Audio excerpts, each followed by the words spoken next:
Buenos días. Hoy quiero compartir con ustedes una reflexión sobre cómo se aplican los derechos humanos en países como Qatar y Arabia Saudita. Este es un tema muy importante porque aunque los derechos humanos son principios universales, su respeto y aplicación no son iguales eh, no son iguales en todo el mundo. En, al- en algunos países las leyes, las costumbres religiosas o las estructuras políticas pueden entrar en conflicto directo con los valores fundamentales que en teoría deberían protegernos a todos por igual.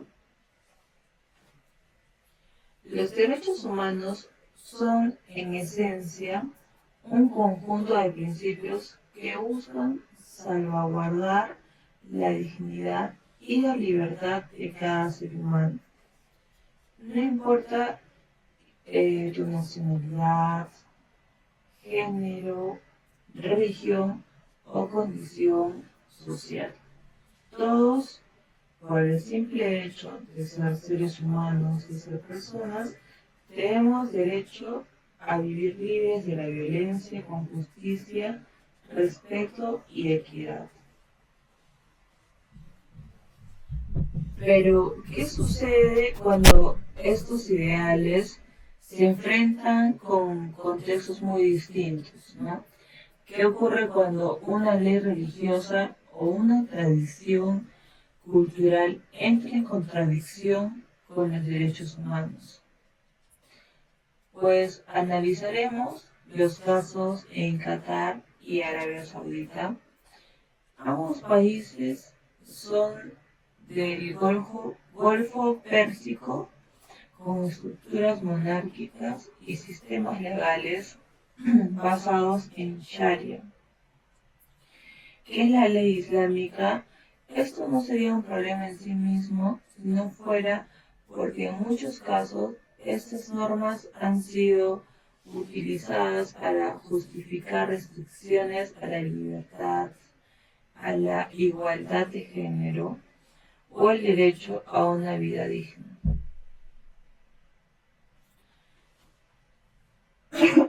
Los derechos humanos se rigen por cinco principios fundamentales. La universalidad, que nos dice que todos tenemos derechos sin distinción. La indivisibilidad, que nos dice que todos tenemos los derechos y todos somos iguales. La interdependencia nos dice que si vulneran un derecho se afectan los demás. La progresividad, que los estados deben avanzar y no retroceder. Y por último, la exigibilidad, que nos dice que los derechos pueden y deben reclamarse legalmente. Estos principios están respaldados por la Declaración Universal de los Derechos Humanos y tratados como los pactos internacionales de derechos civiles y políticos, también los económicos, sociales y culturales. Sin embargo, como veremos, en algunos países estos principios aún no se reconocen plenamente. Comencemos hablando de Qatar, que este país ha sido fuertemente cuestionado por su trato a los trabajadores migrantes, sobre todo durante la preparación de la Copa Mundial de la FIFA 2022, que nos comenta que cerca del 90% de la población en Qatar está compuesta por migrantes.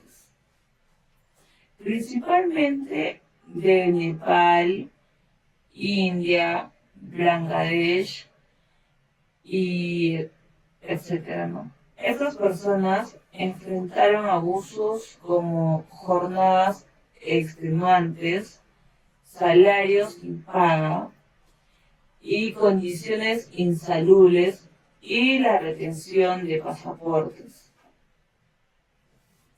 Según Human Rights Watch y Amnistía Internacional, más de 6.500 trabajadores migrantes murieron en 2010. Aunque no todas esas muertes están relacionadas al mundial, lo alarmante de esto es de que a la falta de investigaciones transparentes, ¿no? El sistema de kafala, que daba control total al empleador sobre el trabajador, fue reformado, pero su aplicación sigue siendo débil. Otro caso emblemático es de Paola, una ciudadana mexicana que trabajaba en la Organización del Mundial, y en 2021 denunció una agresión sexual. En vez de recibir justicia, fue acusada de relaciones extramaritales. Este es un delito según la ley islámica, y por todo ello fue sentenciada a 100 latigazos y 7 años de prisión. Incluso se le ofreció evitar la pena si ella se casaba con su agresor. Este caso revela en Qatar como que la mujer puede ser criminalizada en lugar de ser protegida.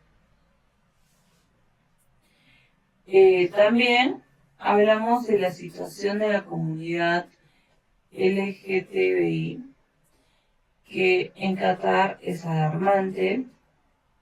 Las relaciones entre personas del mismo sexo están penalizadas, y quienes expresan libremente su orientación pueden ser perseguidos o encarcelados.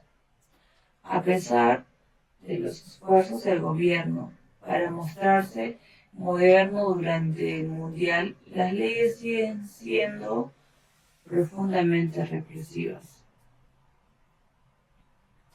Ahora pasemos al caso de Arabia Saudita, que es un país con características similares, pero aún más marcado por la represión.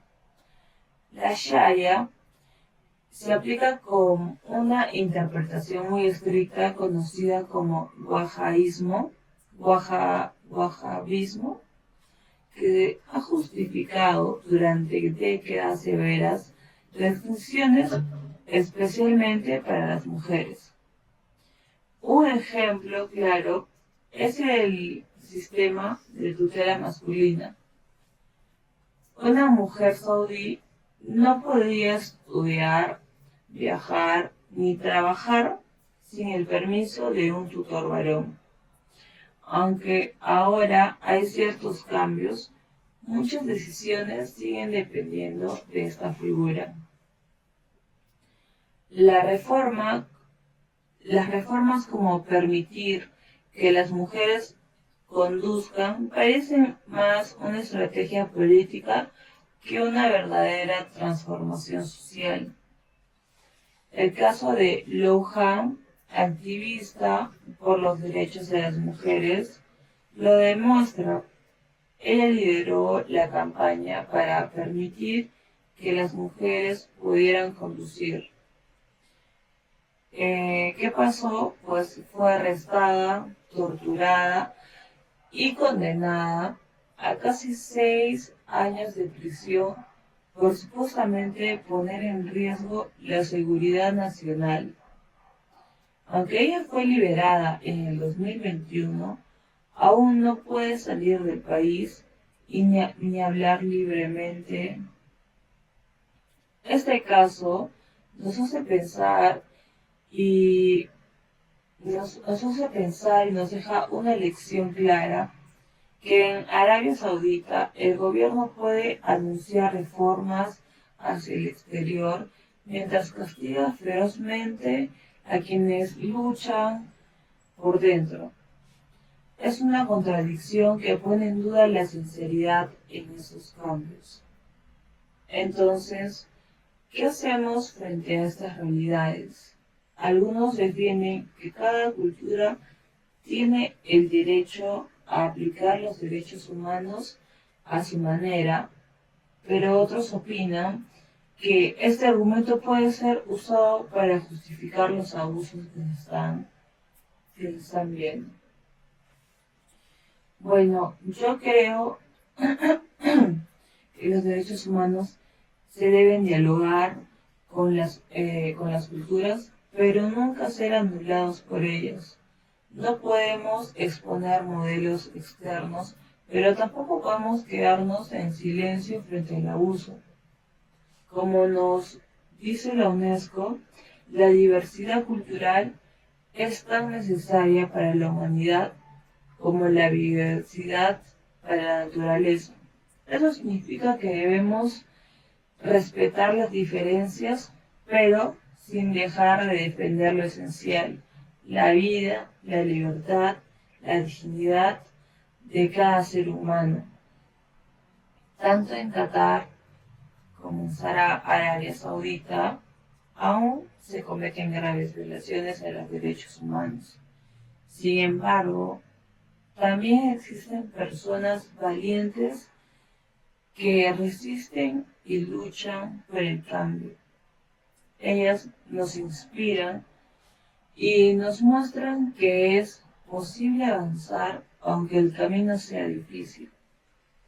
Pero también debemos mirar nuestro propio contexto, porque aunque hablemos de países lejanos, también aquí en nuestras calles, en nuestras instituciones, se violan derechos todos los días. Discriminación, violencia de género, exclusión de pueblos indígenas, homofobia, racismo. La lucha por los derechos humanos es universal, pero también es local.